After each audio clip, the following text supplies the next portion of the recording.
competition with Boston, Massachusetts. So they became number 11, and we became number 12.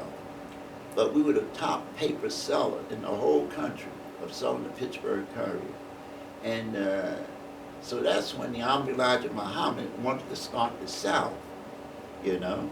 So I have a picture here, and brother, I mean, he probably can run off some of these pictures for you. But I want him to have, I got a lot of stuff for him to put in the museum, you know. But these are the believers that the Honorable Elijah Muhammad sent down to start temple number 15.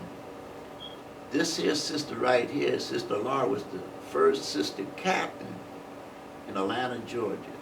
She's still alive today. She lives in Philadelphia, but she has Parkinson's disease. And most of these people you see on here, some of them have returned to Allah, and some of them might still be alive. I heard someone moved to San Francisco and everything. So if I understand you right, you're saying that these believers came from out of Philadelphia, right, and went to start Atlanta, Georgia, last year. Yeah. And also, they also started in Tennessee. Some of these left for Tennessee, Alabama, Florida, and Atlanta. That's how the South really got started, out of the brothers and sisters out of Philadelphia. And that's how the South really got started. I used to teach in Birmingham, Alabama. I used to teach in Tuscaloosa, Alabama, back in the 50s.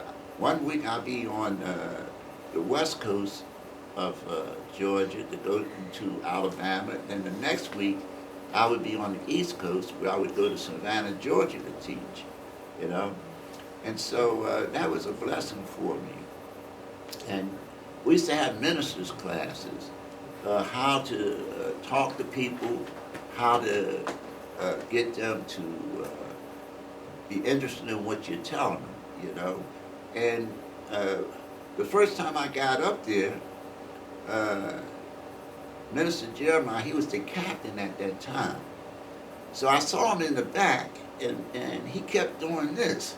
So I would do this, you know, and he would do it again. And I'm talking, I would do this. So after I came down, he said, "Brother, I was trying to tell you to get that smile off your face." I didn't know, you know. But then we had to go to Dale Carnegie. How many of you know who Dale Carnegie was? Well, Dale Carnegie was the institute that the movers and shakers of America had to go to learn this. How to talk to people, how to run an organization, public speaking and all like that. So some of our brothers took that course and some of us didn't. I didn't take it, but we learned a lot from that. And also, how many of you remember J.A. Rogers? Well, J.A. Rogers was a historian, and he had 100 amazing facts about the Negro and all like that. And we used to have those periodicals to go all over the city, door to door. At that time, we would call it fishing. We would fish the people into the temple. And we used to walk over the bridge from Philadelphia to Camden and go to door to teach, tell the people to come over to Philly and hear the teachings of the Honorable Elijah Muhammad. And on Tuesday nights, we would go up to Newark, New Jersey, to help them to get started. We would go up there and we would fish, and we would help them bring the people in. And also, at that time, by us selling so many papers, Pittsburgh Courier, we had, the Honorable Elijah Muhammad said he's going to send us down south. I went down south in 1957. This first group went down in 56. So we came down behind them. But once we hit Atlanta, and it just blew my mind, because you had all those colleges there, historical black colleges, Spelman, Morehouse, Morris Brown, Clark, all those colleges. And then we had a Black Wall Street in Atlanta, Georgia, millionaires. They had drug stores called Yates and Milton. And Yates and Milton was something like your Rite Aid or CVS. African Americans owned all that. So, you know, they kept their money among themselves, you know. And then the house that we live in belonged to Martin Luther King's sister. That's who we paid our rent to, you see. And we paid our rent to her. And we were able to go into the colleges and invite the people to the temple. And also, I became a conscientious objector in 1950. The Korean War was going on. And so the Quakers, you know, they don't go to war. And so what they do, they either get assigned in some kind of way to help, you know, but they will not pick up arms. And I went to the Quakers in Philadelphia and I learned how to be a conscientious objector. And so I became a conscientious objector. And what happened, once I got that, so when you leave one state, you got to go to Board of Registration to let them know that you're coming into that state in case they wanted to draft you. So when I hit Atlanta, I went into the registration office. So the clerk, she said, "Oh, you're a conscientious objector." I said, "Yes, ma'am." So she said, "Well, you're a citizen of this country, aren't you?" So I looked up on the wall, so I saw a colored fountain, white fountain. I said, "Ma'am," I said, "if I'm a citizen of this country, can I drink out that white fountain?" She shut up. She couldn't say no more. Then I had to go to get registered, the physical examination. I was supposed to have been there at 7 in the morning. I show up at 12 o'clock. So the sergeant looked at me. He said, "You know you're supposed to be here at 7 o'clock." I said, "Oh, yes, sir." He said, "Well, you ain't getting nothing to eat." Well, we was eating one meal a day back then, so it didn't bother me. So anyway, he said, "You're a conscientious objector?" "Oh, yes, sir." I said, "I never held a gun. I don't know where I said, "You put a gun in my hand, I might shoot you." He got away from me. And so out of all those 300 people in that armory, he sent everybody home except me. And he said, "We keeping you overnight." I said, "Okay." So I just went. I had all these beds in the armory. I just took me a bed and went to sleep because I knew I was in Allah's hand. So he came early in the morning, tapped me on my feet, said, "Oh, you can go home now." So, "Okay, see you." So that was a blessing. I'm just trying to pinpoint of how Allah guides us and is with us, you know. So anyway, in Atlanta, we had our temple, and I was a part of security, and I would go around the temple to, you know, make sure everything was secure. So I seen these two white guys peeping in the window trying to see what they could hear or whatever. So they didn't know I was standing behind them. So the FBI, they were FBI agents, and they saw me, and his buddy, he ran. I mean, he ran and left his other partner there. And I scared the partner. I said, "What are you doing?"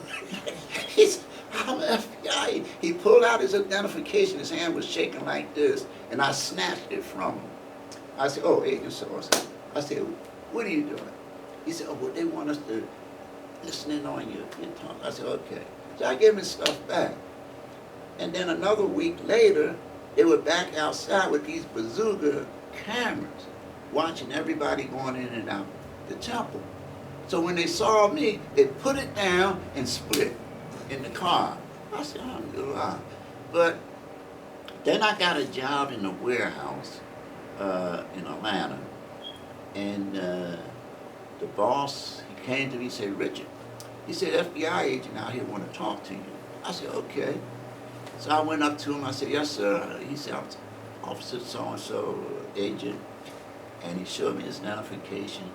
And then he asked me, he said, "Brother Richard," you've been teaching these brothers how to become conscientious objective. I said, oh yeah, yes sir. So he said, well, let me ask you about brother so-and-so. I said, hold up. I said, did you talk to brother so-and-so? He said, no. You mean to tell me you come on my job to stop me from working, to ask me about somebody you ain't even talked to? He said, oh yeah, I thought maybe. I said, no, you didn't think nothing. I'm going back to work. And I left him standing there. So the boss came up to me, he said, you know what I told that agent, Richard? I said, what? He said, I wish I had 100 Richards working for me. And that's what he told me. The boss told me. Because, Honorable Elijah Muhammad, bless him. Honorable Elijah Muhammad told us, go on the job. Don't take no time. Be on time, do your work, and we work right through lunch and everything. You know, that's what we were taught. In fact, when Malcolm had first came to Philly, Malcolm, when he came here, he was a longshoreman. He became a longshoreman in the city of Philadelphia, working on the waterfront. And so the brothers, we had jobs in sweater factories, suitcase factories, and all this other stuff. So a lot of brothers were saying, I'm reclaiming my own. They was bringing home sweaters and suitcases and all. And Malcolm said, brothers, no, that's not reclaiming your own. You're stealing. So he stopped us from doing that, but we thought that we was reclaiming our own. But we weren't, the only like Muhammad don't steal. He told us that. So we didn't steal. Be on time, And the boss, wherever you work, they will love you. And but Malcolm, he worked on the waterfront. I mean, you talking about cold. He would go to work on the waterfront. Then we had we were growing so fast. We had FOI houses all over the city. FOI houses where all the single brothers lived, And we would go, and Malcolm would be there in one of the FOI houses, and we would learn how to cook. We learned how to make whole wheat bread. We learned how to make bean soup. We learned how to make, all the foods that we were eating in that day and time. And he told us, we used to stay up half the night. But we got up, we went to work, came back, and all of us took our baths and everything to go to the temple, because the temple was only 2 blocks away. And we go to the temple to set up posts and all like that to get for the people to come in. And I don't know how we did it. I mean, we just was working all the time. We wasn't looking at TV. Now I gotta admit, now I look at Jackie Gleason and Red Skeleton and Jonathan Winters. I look at all those, because those are pretty clean programs on TV with what's on there now. But see, I have looked at that because I wasn't looking at that stuff back then, because we were too busy to look at all those programs back in the 50s. And see, that was the blessing. I thank Allah for giving us. And so now, I'll cut it short. If anybody want to ask any questions or... I do. I want to back up for a few minutes. Bless you. When Honorable Elijah Muhammad got arrested here in Washington, D.C. in 1942, he told the FBI or the Cartel that, I'm not sure if it was 7 or 9 temples that he had. Mm-hmm. At that time, there was only 4 that had numbers. Yeah. So, it took a requirement that you had to have 25 members or some amount of members, right, in order to get a number. Right. Was Philadelphia part of that early 9? No. Okay. Not at all. Okay. Because like I said, when I came here, it was only 10 temples at that time. Okay. It was only 10 temples. And so we were trying to become number 11, and Boston was trying to become number 11. So that's how we became number 12. So what years was Philadelphia organized as a temple? Not with the numbers, but when they started meeting. Oh, we started meeting after we moved out of Marcus Garvey Hall, and Malcolm found this building of 26 and Columbia Avenue on Bailey Street. And when we got that building, It had a restaurant upstairs, and, you know, it had the meeting place downstairs. And so that's how that, we got our number 12. And the thing about it, it was so packed, and we searched the people. And the way Malcolm used to teach, now this is the wintertime, people forgot their coats. They went out of the place because he put some stuff out there, stuff in. And then we used to let white people in our temples back then, but we would put them on the front row. They could come in, we didn't discriminate against them, we searched them, we let them in, and we sit them right on the front row, you know, and we'd be talking about them like, you know. And, but then Yahweh Elijah Muhammad stopped that when he had the convention or a public address in Detroit, Michigan. And the police didn't want to give up their firearms.